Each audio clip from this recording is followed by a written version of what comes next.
good afternoon, good evening, depending on where you're watching from. We're at Embassy once again, and today I will be talking about managing groups in M365 Administrative Center. The last video we uploaded, I spoke about how to create groups in M365 Administrative Center, where we created an M365 group, created a distribution list, and we also created a security group. Today I'll be talking about how we can manage those groups that we created and some peculiarities about the group. So let's get right into it. So as usual, I'm the global administrator for this my tenant, and for me to manage these groups, you don't necessarily need to be a global admin. You can actually be a groups administrator, set up your groups, and I think user administrator as well can also do that. So now, right here, as you can see on my screen, we have the teams and M365 groups. And I know you'll be wondering, why do we need to create a team separately and create an M365 group separately? One of the things you need to understand is that the moment you create a team, which is still an M365 group, it gives you access to the Teams app. And I already explained that it is actually for collaboration. When you intend to collaborate with members of your team or your organization, that's when you create this. But now, when you're creating an M365 group, it gives you the ability, you can decide to create an M365 group that does not have teams associated with it. And also, you can assign a group to it. So I'll just show you all that quickly, but I won't create the group. So if you click on add an M365 group, for instance, and I just give it a name like live one, just write anything live. Just want to show you what I mean by that. Click on next, assign an owner. I'll just assign myself, and then search for it. Click on this, click on add, click on next. You can add a member now, you can add it later. Click on next, and you can configure the name for it. Say live. That's the group email address. This is the email address that messages that are sent to this group will be landing in. Then you can configure sensitivity level based on your preference. The default sensitivity level that is available is the public, but if I want to add a sensitivity level, I can go to the Microsoft, the Purview Administrative Center, and go and configure one. It will be reflected here. I intend to do a video on that as well. Stay tuned to my channel and make sure you subscribe. Under the privacy, we have the public group, we have the private group. Now, for a public group, even those that are not members of the group can get to see it if they know where to look for it in their teams, if it has teams presence. But for the private, it's only those that are members of the group that can get to see it. Then under role assignment, this is what brought me to this place. You can get to see that the role assignments, one of the things we need to notice is that role assignment should be enabled only when the group is private. So it's when your group is private and does not have a team that you can enable role assignment. But if your group is private and there is a team, you can't add teams to a role assignable groups. Take note of this. Then, if the moment you're creating a Teams group and not an M365 group, you won't have options to configure all this. You just go ahead and create your Teams group. That will be an M365 group or have a presence on Teams. When you're creating an M365 group, you can now decide to say, okay, the M365 group is for collaboration, but I want it to have an admin role. You can always go and configure it from here. So I'll just cancel it. I just wanted to show you that and make sure you pay attention to it. Then we created a distribution list and we added the finance distribution list. Gave it email. And I also want you to note that in the finance distribution, in the distribution list, it doesn't have a place, a mailbox where the mail goes to. The moment you send a mail to the distribution list email, all it does is to forward it, more like just like having a broadcast message. It forwards those mails that you've sent to it to the different users that have been assigned as members in this distribution list. And you can also configure it. For the security group, we also created a security group in our last video. I think the security we created was test group 2 and I think security 1. Basically, what you need to note and pay attention and take note of is that when you create an M365 group or a Teams group, or an M365 group, let me just call M365 group. Here, this particular group that my mouse is on, you have to note that members can decide to leave on their own. You cannot stop a member that you've added to the group from leaving. I will show you that in detail. Then, but for the security group, the members cannot leave on their own. The membership is controlled by the owner of the group. So whoever has been assigned as ownership ownership of this group is the one that controls the membership of the group. Then for the distribution lists, so you get to see how that works. I want to now, my main aim is to show you how to manage it. So let's talk about how to manage the team. First, we'll be talking about managing a team group that is public. I remember I created team A, membership type is assigned. Now, one of the things I need to emphasize and want to make you understand is that when you see membership type set as assigned, what that simply means is that I need to the owner of the group needs to come and manually assign members to the group. But the group can be created and membership type can be set to dynamic.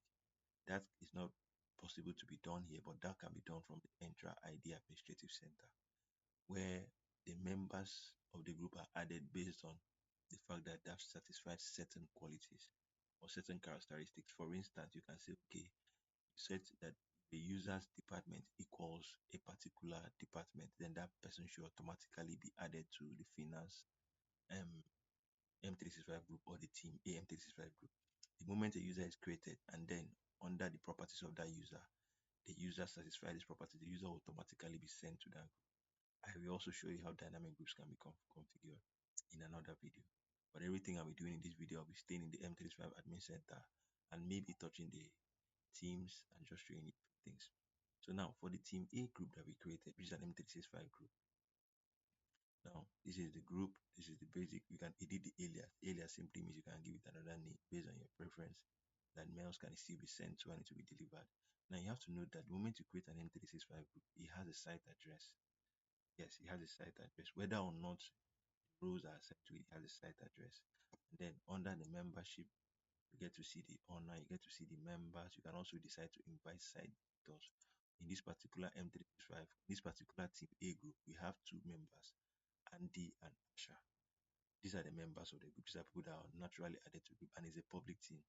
I'm going to show you something quickly before I proceed. Now, Andy and Asha are members of this group. So by default, they can see this group on their teams. But I'll show you how somebody who is not a member of this group can actually join this group. The person is going to join this group by name Ududu. This is one of the people that have belonged to this organization. His name is Ududu. He is this is his details. Ududu at Microsoft. Under his teams, you realize that we have only JSOL Tech. You see all his teams, you realize that this is the only team he. But if you come to here and you come to the top right hand side and click on the drop down for create team, you see where we have join team. You click on join team here, you get to list the teams that are publicly available for him to join. So this man, though he was not a member of the public group, can decide to say, okay, I want to join this team. And just like that, he has joined the team because the team was set to public. But if the team was set to private, you can never get to see it here. Take note of that. At the moment you are configuring your M365 group, if you set it to public, someone that was not a member of it can join it by default. Just received a mail that he has joined the group successfully. So you get to see he has joined it by himself. He didn't need to be added to it. But if it is a security group, that's not possible. It has to be added by the administrator. I just needed to chip that in. So if I come back here now to my group and I refresh this place, remember we had just two members. I refresh it. I'm still the owner. Come to members. Now Ududu is also a member of this group. I didn't add him. He added himself just because I made the group team public. I made the group public, and that was what happened there. Now under channels, we have different kinds of channels that you can add. You can decide to create a channel here. The moment you create a channel here, it will be reflected in your Teams app. I can just come here and create a channel and house one, just take for housing. Then I go next, and you can make it private, only specified team members, or you can make it public. Everyone on the team has it. So let's keep that standard. Click on next, click on create. Now we created this from the M365 Administrative Center. But if I come down to the teams, I come down to teams here for Ududu. Okay, he just joined the team. Realize that this is the team he just joined reflected here. I click on select all your teams. I see all your channels. The house one has just new team that has new channel that has been added. So whatever configuration you do in your team is also reflected in your M365 Administrative Center. Whatever thing you do there is also reflected here since it's a teams, an M365 group that has teams. And the next thing I'm going to be talking about, I've already explained to us, is okay, for team A, I'm here again. We've talked about the membership, we've talked about the channel, I've talked about the site. And under settings, I think I've talked about this before, how that you can let people outside the organization to email the team. You can change the privacy. If it was a public, you can later change the privacy to private. The moment you change the privacy to private, that team will not no more be available for people to join without you assigning them to the team. You can send copies of team emails and events to team members' inboxes. That's what you want. The moment an email is sent to this team, because the team has a channel, has an email, members of the team will receive it in their inboxes. You can decide not to show the team email address in Outlook. So what that means is that if you go to Outlook and you check for this team, you will not get to see it in your Outlook. Under external file sharing, you can always configure this to be that only new and existing guests can take part in this. Sensitivity level, you can always apply this to be none or public based on your preference. Yet, then the team channels, team members can add, I can decide to untick this and configure it to my preference. Manage it the way I want. If I want members to delete their send messages, I can turn this on. If I do not want them to delete their send messages, I can turn this off. So automatically the members will not be able to delete their send messages. If I want members to edit their send messages, I can turn this on. If I do not want them to edit it, I can turn it off. So the moment a member sends a message to the team, that member will not be able to edit it. The moment a member sends a message to the team, that member will not be able to delete it. You can try this out. You can just come here and untick. So you just basically simple things. I can just come here and untick this, and save it. So now if I go to this guy that is a member of team and general channel, and I want him to send a message to the team your channels. Then another thing I just need to show you is that while this is showing like this, general is showing here and housing is hidden, I can just click on this. It gets to be reflected here. I just post the channel on the channel. Channel first page.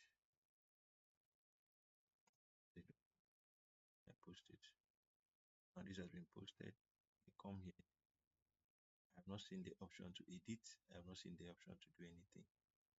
That is because of the setting that I configured from my M35 Administrative Center. But if I say, okay, I want to allow members to edit their messages or delete their messages, if you observe when I came here, I didn't see the option to edit the message. I didn't see the option to delete it. There is no option like that.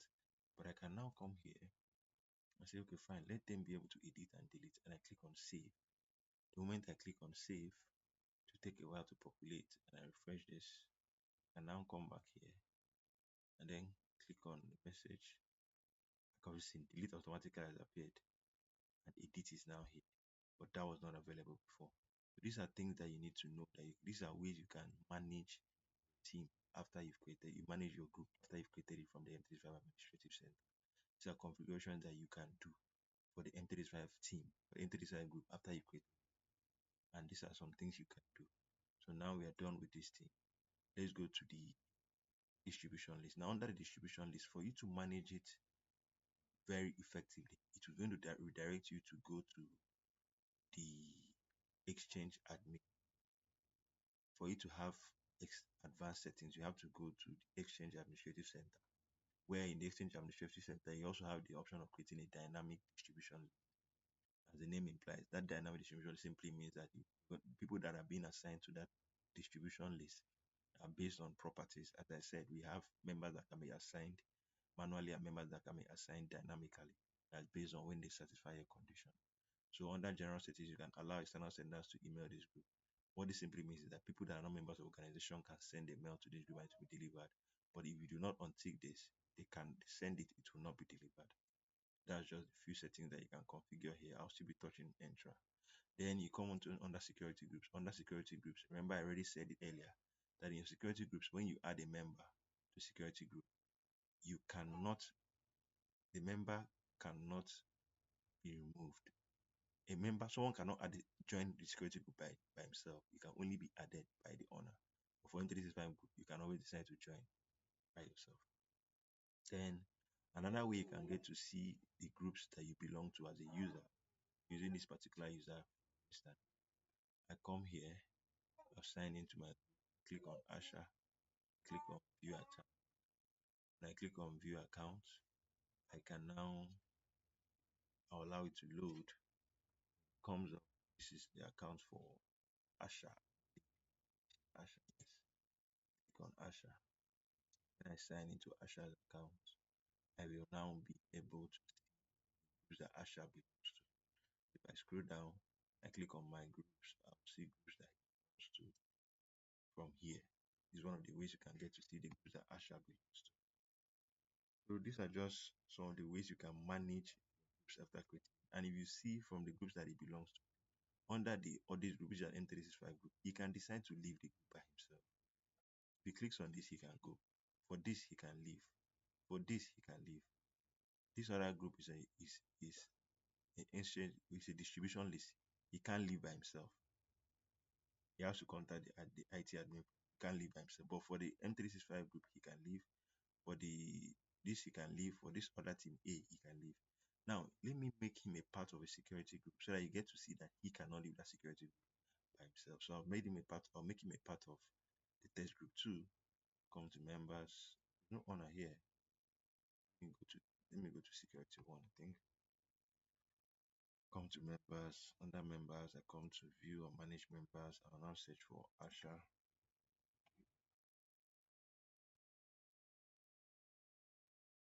Okay, sorry, I'll go to click on add members. Sure. I'll add him. Select the box, add him to the group. The moment Asha is added to the group, it will reflect there as one of the groups he belongs to. But he will not be able to leave by himself except he's taken out by the administrator, the owner of the group. So if I come down to Asha's account and I refresh this, to see the groups he belongs to, realize that yes, he's part of security one group and he cannot exit by himself. You click on it, you say you can't leave this group because membership changes are restricted. If you believe you shouldn't be in this group, contact your IT. So it's the IT personnel that can take him, be added and cannot leave except they take him out. And now that I've explained the few things about the groups there, next thing I want to show us is how we can assign a role to a group. Note that when we created the team, I explained to you the team M365 group. I explained to you that you can create an M365 group and not assign a team to it and enable it to receive a role. I'm going to be coming down to roles, clicking on role assignments, and then I'm going to use a particular role to explain my point. Before I end this video, please do not fail to like the video and subscribe to it. That will help us a lot. If I come down here and I decide that okay, I want to add the application developer license to a particular group, come to assign, come to add groups to have this permission.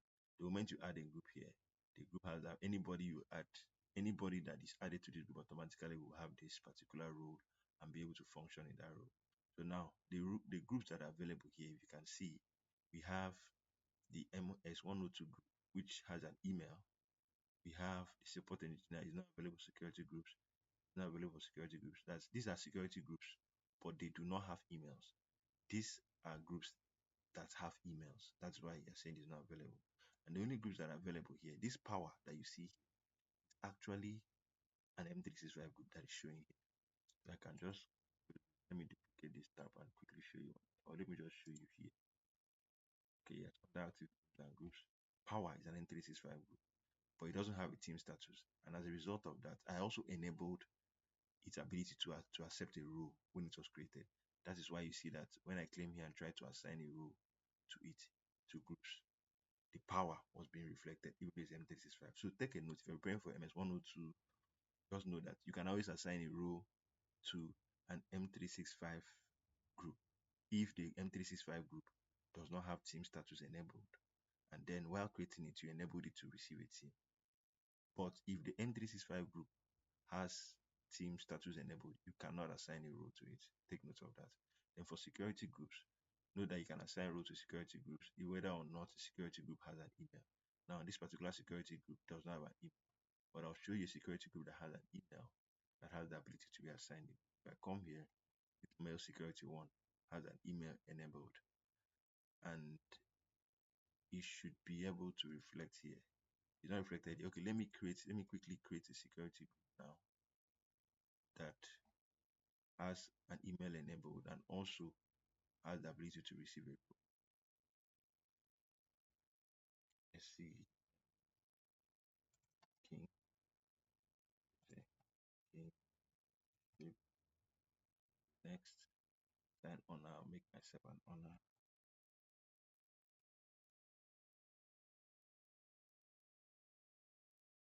Next, next. Browser, I'll just make a shell to add him. Next, right King. I decide to allow people outside to send email. Next. Now, please take notes. Take notes. When you're creating a mail enabled security, you cannot add a role to it. The fact that the security group is mail enabled simply means that a role cannot be assigned to it. Please take note of that. The fact that the security group is mail enabled simply means that a role cannot be assigned to it.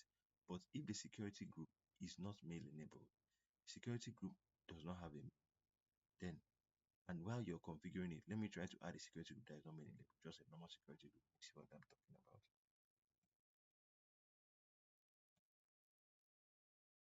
Next. Now, other role assignment you see, sure AD roles can be assigned to the group.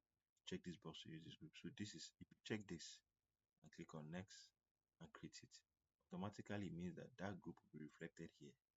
I close this, come back here. It was queens. Click on add groups. Queen should be reflected because it has been added.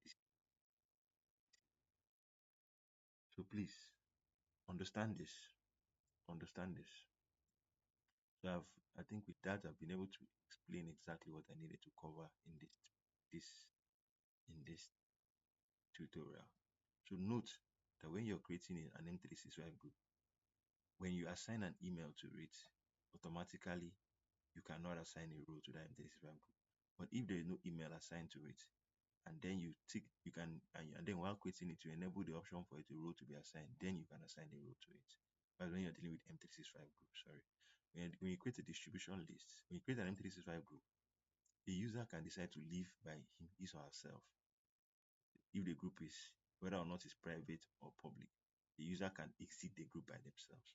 But when it's a security group, the user must contact the admin to be able to exit the group. Then for a distribution list as well, the user cannot exit by himself. He or she must contact the admin to be able to exit.